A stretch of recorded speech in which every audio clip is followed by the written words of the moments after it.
Oi, gente, tô aqui hoje com o repórter Chico Regueira. Ele cobriu o desastre, a tragédia de Mariana em 2015, 2016, 2017 e 2018. E a gente vai conversar um pouquinho hoje sobre o que aconteceu em Brumadinho, Minas, na última sexta-feira, dia 25. Vem comigo.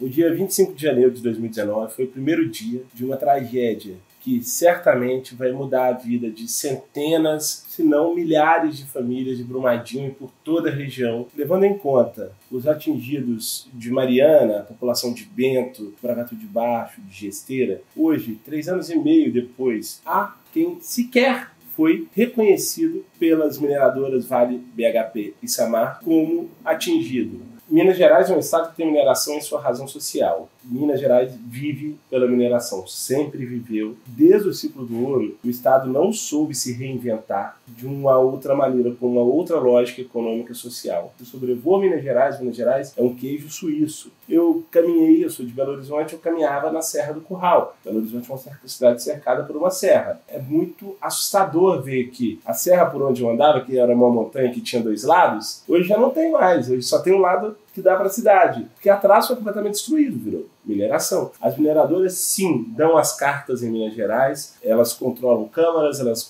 controlam assembleias, elas controlam o governo. As mineradoras se negam a direitos básicos, a pagar indenizações básicas e a pagar aluguel de pessoas que perderam suas casas.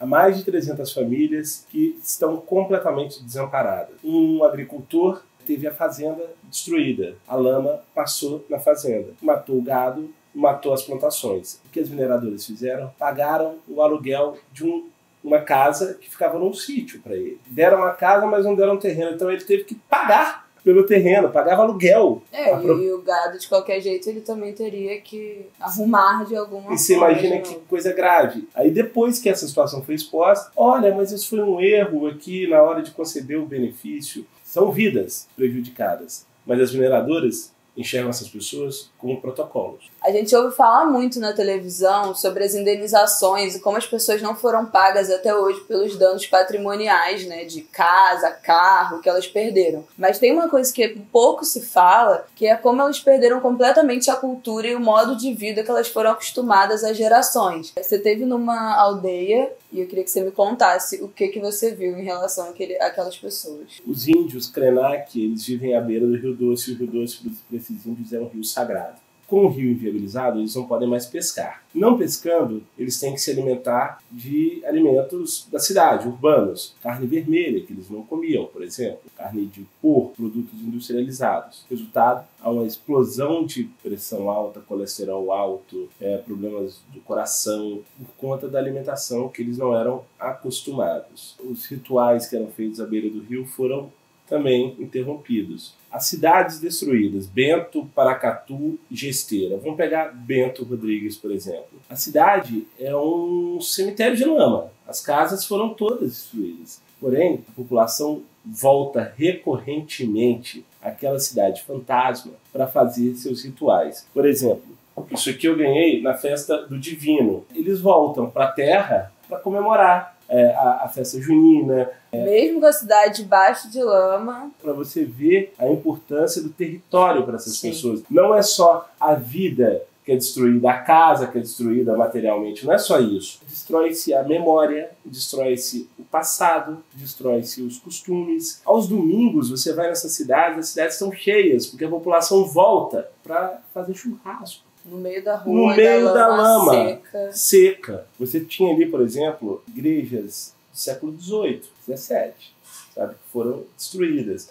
Você tem um patrimônio histórico e artístico através das imagens que estão debaixo da lama, que nunca mais vai ser retomado. Eu acho que uma maneira, um exercício importante para cada um de nós fazermos, na hora que você for deitar, olha bem sua casa, olha todos os objetos que você tem, olha as fotos que você tem guardadas, olha seus móveis, olha sua casa. Imagine que você acorde e nada disso exista mais, porque está tudo submerso. não é só a casa que vai, são as memórias, são os costumes, os laços. Sim, é a sua rotina com seus vizinhos, é a vida que você constrói naquela comunidade. Quem mora em subúrbio, quem mora em periferia tem uma relação de territorialidade muito forte com esses lugares, porque existe um sentimento de criação coletiva de memória e de laços ali. E é como se é exatamente isso, do nada você acorda e não tem mais absolutamente nada. Mais da metade da população atingida em Mariana sofre de depressão. Isso foi um levantamento feito pela Fundação Caritas. Depressão por quê? Você imagina que você vivia numa região rural, você não compra banana, você planta banana. Você não compra leite, você tira leite da vaca. Você não compra limão, você não compra nada, porque tudo você tem no seu quintal. Pessoas idosas que viveram a vida inteira ali, de repente você tem que viver numa casa, no centro de Mariana, que é uma cidade grande. E aí, como é que se faz? Tem que se lembrar que a população de Bento, de Paracatu, de Esteira, que foram levadas para Mariana, foram marginalizadas em Mariana. As crianças eram apedrejadas na escola e eram chamadas de pé de lama, a ponto de terem construído uma escola exclusiva para os alunos atingidos pela lama. Teve que segregar, de certa forma, os alunos para manter um mínimo de saúde mental em crianças que já tinham, obviamente, sofrido um trauma de serem tiradas, né, das suas casas, alguns perderam, enfim, parentes, e ainda chegar em outro território e ser hostilizada por uma coisa que não foi culpa delas de maneira nenhuma.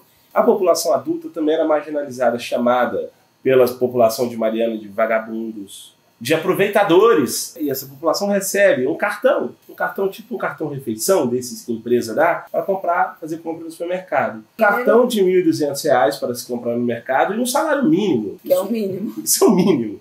A população de Mariana dizia, olha aí, se deram bem. A gente falou de trauma entre as crianças, a gente falou de trauma entre adultos, a gente falou de marginalização, perda de bens imateriais, perda de territorialidade. Olha as dimensões disso. E isso a gente não entrou nem na questão ambiental. Está falando só no que compete à rotina e à vida das pessoas. O que dizem é que foi um desastre ambiental menor, mas um desastre humanitário maior, porque mais pessoas já morreram. Hoje é domingo, né, dia 27, já tem 37 corpos mortos confirmados, então já passou o número de Mariana, que foram 19. Você acha que Brumadinho terá o mesmo efeito? Esse efeito cultural e humanitário das vítimas será o mesmo que Mariana? Infelizmente, eu acho que sim. Se Mariana, que foi tão grande, você tem uma ineficiência tão grande da justiça, do Ministério Público, das mineradoras, do Estado, por que vai ser diferente? A Vale é uma das responsáveis pela tragédia de Fundão. E se a Vale não agiu com o que aconteceu há 3 anos e meio atrás, por que a gente deve crer que vai ser diferente?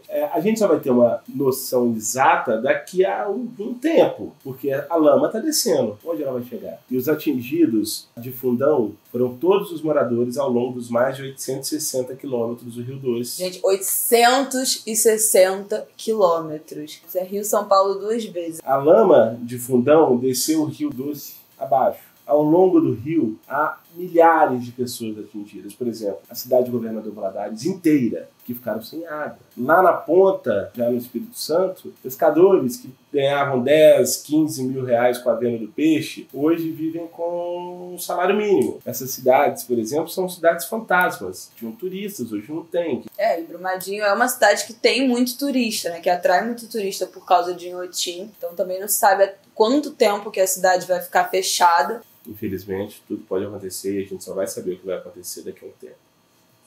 Eu vou deixar aqui na descrição do vídeo a série de 4 reportagens que o Chico fez em 2017, mostrando os 2 anos do desastre de Mariana. Ele percorreu toda a extensão do Rio Doce e mostrou o tamanho que foi a devastação do rompimento da barragem em 2015. Gente, é isso. Hoje ainda é domingo. O rompimento da barragem de Brumadinho aconteceu tem só 2 dias, então a gente vai demorar muito para entender qual foi o tamanho do efeito. A gente quis nesse vídeo olhar um pouco, lembrar um pouco do que aconteceu em Mariana, principalmente no que a gente está falando de como a vida dessas pessoas foi afetada, para tentar, lamentavelmente, já enxergar como é que vai ser e o desenrolar da rotina dos atingidos pela lama em Brumadinho agora dessa vez. Espero ter ajudado. Beijo.